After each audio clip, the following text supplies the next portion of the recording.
When CM Punk arrived on the scene in Chicago at Rampage in August, it completely changed everything for us.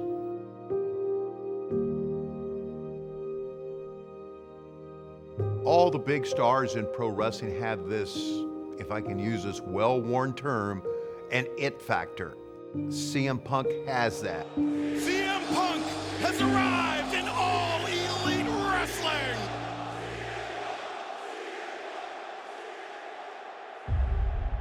It's both easy and hard to quantify CM Punk's effect on AEW. I mean, before he was even signed with AEW, just the rumor of his appearance sold out the United Center in Chicago, Illinois.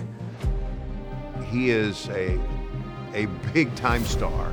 People may say, well, he had 7 years off in the business. Is he rusty? Is he the same wrestler? As we've seen over his first 3 matches, CM Punk is as sharp as ever, physically inside the ring, and mentally even sharper. What we've seen for him so far has been spectacular. Fans are so used to seeing Punk with a chip on his shoulder. At one time, he called himself the voice of the voiceless, but we're seeing a completely different side of CM Punk. I think for the first time in a lot of fans' lives, they're seeing happy CM Punk, a man that is glad to be facing these young competitors here in AEW, a man that is glad to be testing himself against some of the best talents in the entire world. Recently, we've seen Lio Rush return to AEW Change Man. And we saw last week that he's taken an interest in rising star Dante Martin and Dante's mentor, Matt Seidel. Now, after Leo's brief retirement this past summer, we understand Tony Khan took Leo under his wing, mentored him in the art of corporate finance and business takeovers. Now we know Leo wields a lot of influence in AEW. We've heard Leo's putting together a new venture. We know he wants Dante Martin on his team, and we know he's scouting Matt Seidel as well. Nobody can deny the success Matt Seidel has had in AEW. He's built a 21-9 record, and he's beaten some of the brightest stars here. And now Leo's giving Matt Seidel the ultimate, quote, business stress test. Leo lobbied to Tony Khan to put Matt Seidel in the ring with CM Punk live on Friday night Rampage on TNT.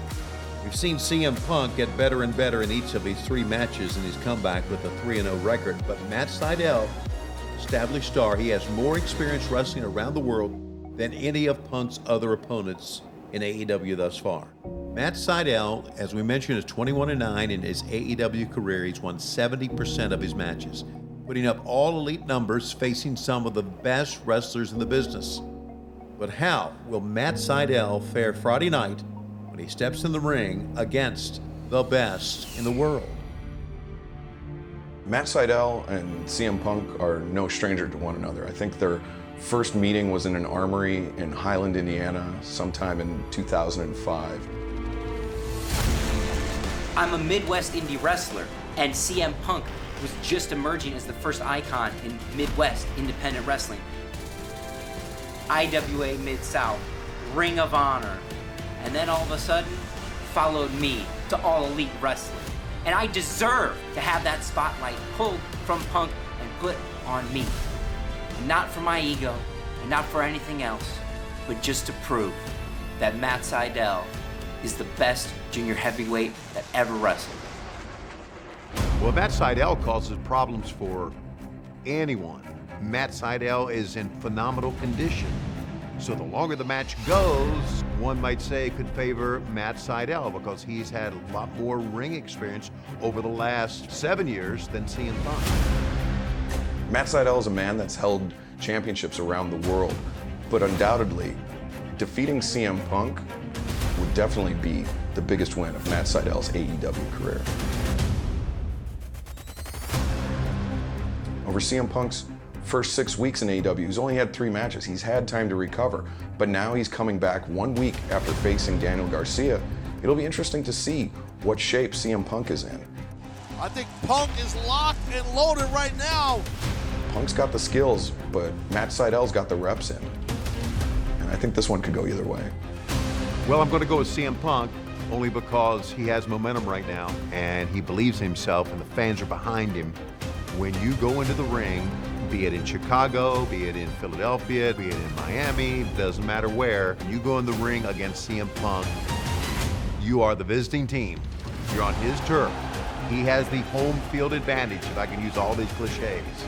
So right now, I can't see anyone defeating CM Punk. One of the reasons I'm really confident going into this match with Punk is because I have the best support system I've ever had in my life. My heart is in my wrestling school, the Sai Dojo, where I'm at every week for hours and hours and hours, because there's nothing else I would be doing, could be doing, should be doing, would ever do. I'm just a wrestler.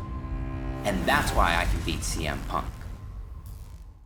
Well, congratulations to AEW on bringing in CM Punk and Bryan Danielson and Ruby Soho and Adam Cole and every other skinny little dork that Tony Khan man can use to deflect the spotlight away from the truth. Dan understands that men roll with men. That's why he runs with fighters like Junior Dos Santos, like Jorge Masvidal, like Andrei Arlovsky.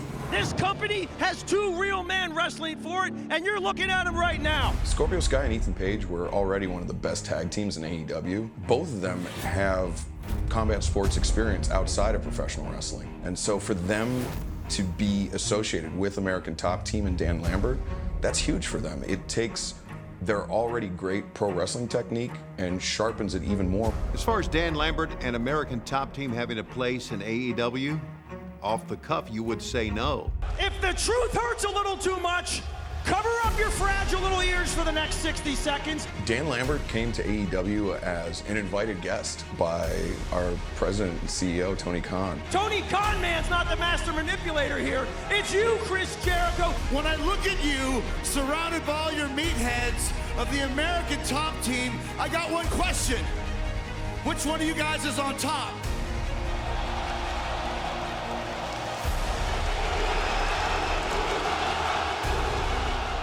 He's kind of been given an inch and taken a mile.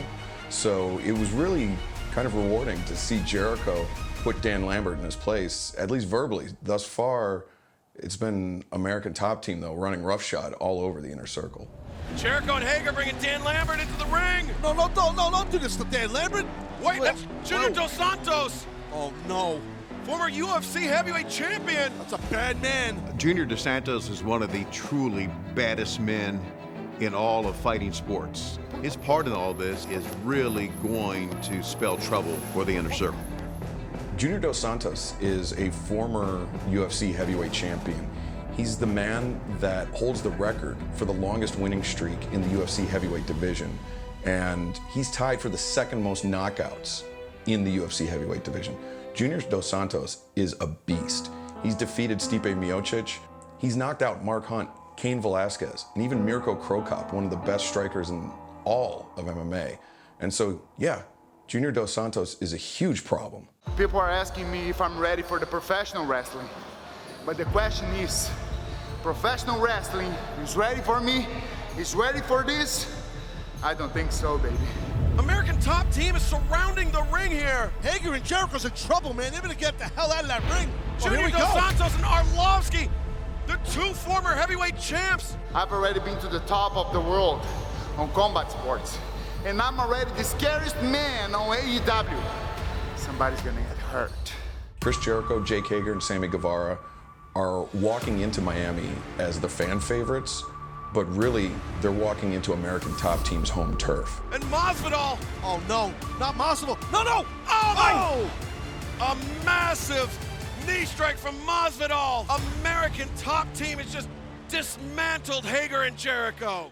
Jorge Masvidal is one of the toughest men in the UFC in all of mixed martial arts. He actually defeated Nate Diaz for the BMF title in UFC, a title symbolic of his toughness. He holds the record for the fastest knockout in UFC history. That flying knee strike that he hit on Jericho, that's how he got that record. Jorge Masvidal is a bad dude. And for him to be in the corner of Scorpio Sky, Ethan Page, and Junior Dos Santos, that's something that Chris Jericho and the Inner Circle are gonna have to think long and hard about. You know who it is, no introductions needed, but just in case you don't know, the guy that killed Chris Jericho, hi everybody. I heard AEW has made a major mistake. They're coming to my hometown, not necessarily under my permission or my good side, to challenge us, me. You know I roll deep. I roll with American Top Team. I'm gonna bring my whole avenue and American Top Team to your face, AEW. You guys be ready. All you savages, I'm gonna discipline and domesticate you guys. American Top Team, baby. Let's go. Just to have him in an AEW ring, an AEW arena, just to have his presence means a lot. It changes the dynamic of the fans. Of all things Dan Lambert can do, and this is not looked down at any other of the fighters on his team, to bring in Jorge is, to me, his crowning jewel, his crowning moment. This is where Jorge Masvidal is from. This is where Junior Dos Santos trains. I think all of that, plus the tag team expertise of Scorpio Sky and Ethan Page, is just going to be too much for the inner circle to overcome. Let me get this straight. Hager and Jericho could not get the job done at the Grand Slam event in New York. So now they want to add that little pipsqueak, Sammy Guevara, to the mix. Come down to our hometown of Miami to take another shot at the Men of the Year, this time with former UFC heavyweight champion Junior Dos Santos on the team and the BMF champion Jorge Masvidal in the corner, and they're hoping for a better result? This may be the first time I've been to an AEW event where the fans weren't the dumbest people in the arena.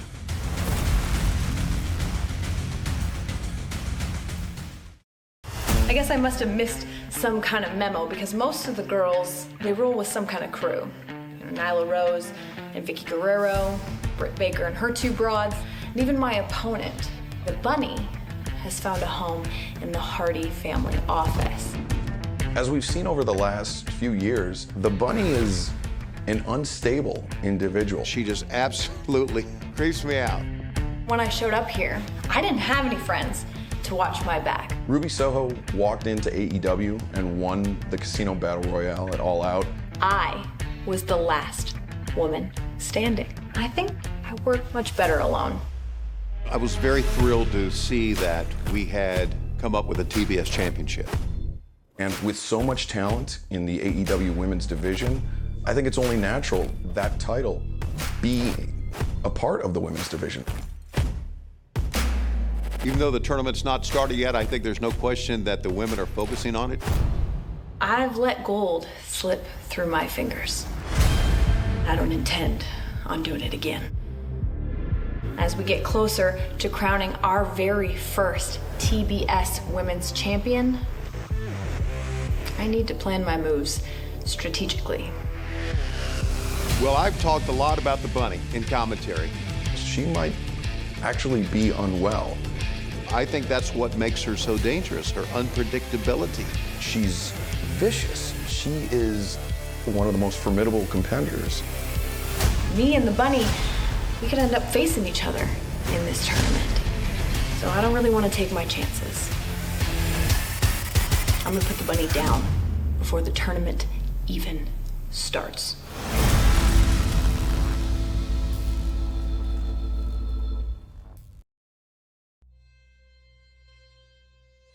Dante Martin is one of the youngest competitors here in AEW, but if you watch him in the ring, it looks like he's been there all of his life. I think what's made Dante Martin so spectacular is it seems like he defies gravity. And I think people, when he does things, people go, wow, we haven't seen that before. Because when he goes up in the air, it seems like he stays in the air longer than anybody else. All of those things are great, but if you don't have the mind, the aptitude for professional wrestling, it's really tough to put all those things together and succeed. Dante Martin has an incredibly sharp mind for professional wrestling, and he's always learning. Ain't no stopping us, we do the impossible. For the past couple months, I've been proving that I'm a problem to everybody in that locker room. Ain't no stopping us, we do the impossible. Straight to the top, we're the top dogs and you're not. I am here to fight anybody that they can bring to me. Oh, wait a second. Dante Martin may have gotten his wish. He really didn't have that time to think. I mean, if you try to process this and you see Malachi Black and you turn around, you've made a challenge and you've seen what he has done to Cody and to Arn and to Brock and to just about everybody that he's come in contact with in the ring. You don't really have time to think. You just have time to react and try to protect yourself. I don't think that means he's scared of Malachi Black at all. Dante Martin has all the tools to be one of the best professional wrestlers ever, and he's only 20 years old. And if he can put all those pieces together, if he can kind of wrestle like he's been in this business for 10 and 15 years, on one night, he has an absolute great chance of beating Malachi Black. Whether he can do that, I don't know. But he's gonna have to bring his A+ game if he hopes on handing Malachi Black his first loss in AEW.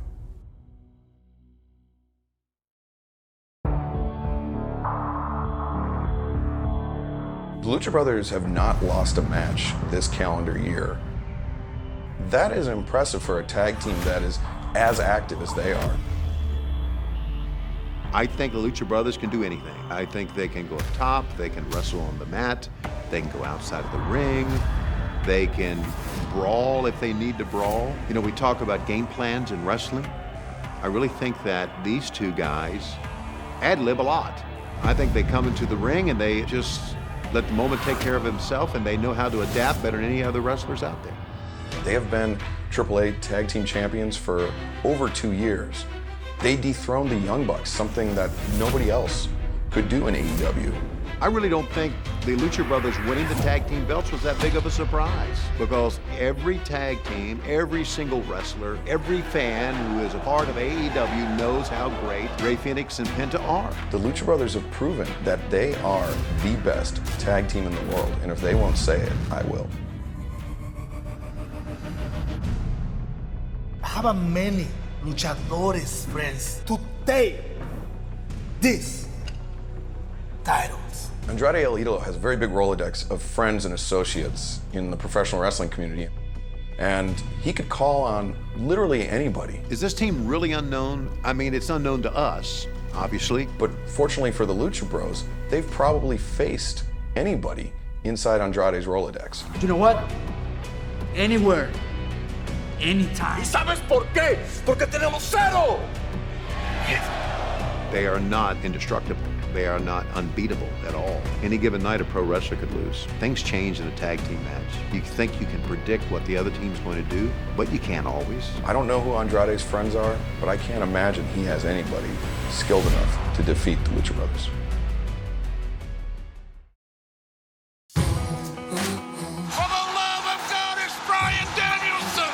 Well, I think I said when Bryan Danielson came out that, God, I love pro wrestling. I am a wrestler. I took wrestling wherever I went. And now I am here to goddamn wrestle. I can't think of a better combination of a great wrestler, a great person, and a bigger star than Bryan Danielson. Nothing's out of reach. I'm a rebel freedom fighter. You can't stop me. You can't break me down. I will survive. Oh, watch me ride. He is the epitome of what a pro wrestler should be in and out of the ring.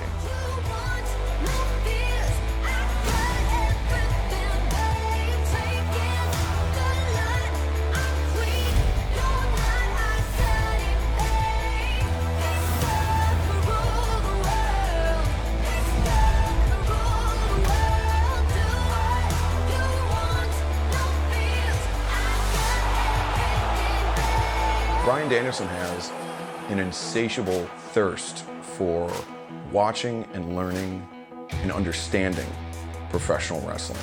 If you've ever spoken to him for 5 minutes and you talk about a pro wrestling match that he might not have seen or maybe forgotten about, his eyes light up and he immediately documents it and goes back and watches it. He's somebody that scours the globe for professional wrestling to see how it's done. For Bryan Danielson to bring all of that knowledge, that technique, that passion for pro wrestling, to bring it here to AEW, the true home of professional wrestling, that's been great for everybody. Now, I've been an athlete and a martial artist my entire life. And then I took my act to pro wrestling, and that has taken me all around the world. So I've wrestled in front of 40,000 people at the Tokyo Dome. I've won titles all around this world.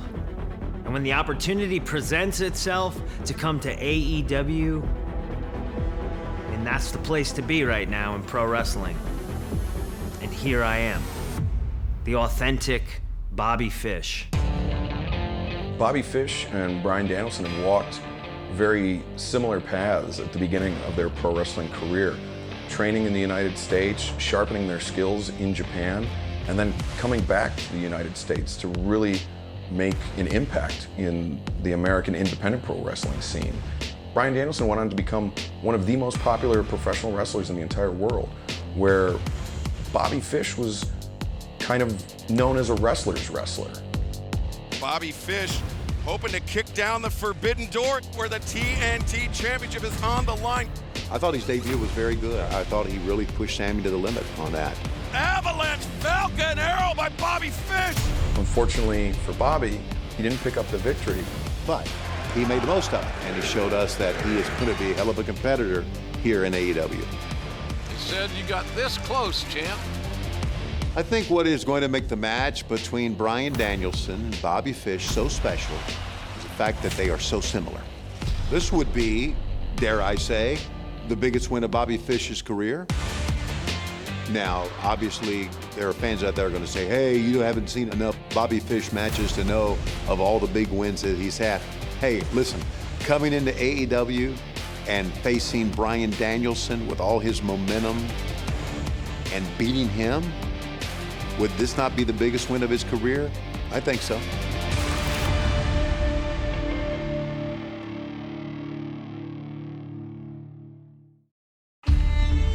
Ever heard the story of King Erisichan?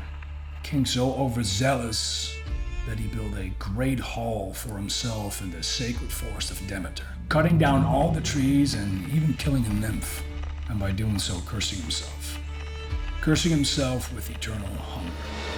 So he sold all his possessions so he could eat, even selling his own daughter into slavery. But even that wasn't enough, because one fateful night, he got so hungry that he consumed himself. You understand what I'm trying to tell you here, Dante? One accomplishment. You have one accomplishment. And don't get me wrong, you are one hell of a talent. I'll give you that. One accomplishment, you started cutting down all the sacred trees. Well, I'm here to tell you that I'm cursing you. And I'm putting a curse in your soul. A curse in your soul that will last you your entire career. Don't believe me? Well, just ask Cody.